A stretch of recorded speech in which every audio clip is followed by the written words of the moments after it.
એક સાયબર ફ્રોડની ઘટના થયેલી હતી, જેમાં ફરિયાદી જોડે 50 લાખ રૂપિયાની છેતરપિંડી થઈ હતી.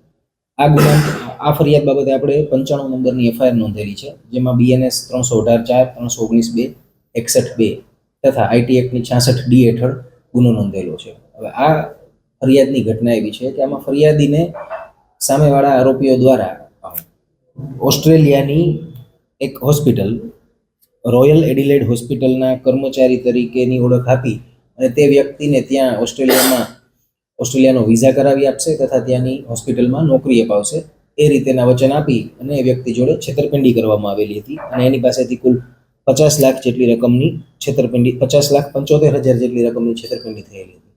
જેમાં લેયર 1માં એક એકાઉન્ટ આવેલું હતું,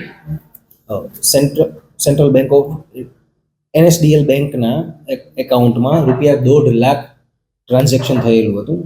આ એકાઉન્ટ વિવેક કલ્લુ કુશવાહાના નામ પરનું હતું અને તેને સાયબર ક્રાઇમની ટીમે ધરપકડ કરેલી છે. કોઈ કમિશન મળતું? હા, આ વ્યક્તિને આ ટ્રાન્ઝેક્શન માટે ₹2,000નું કમિશન મળે છે.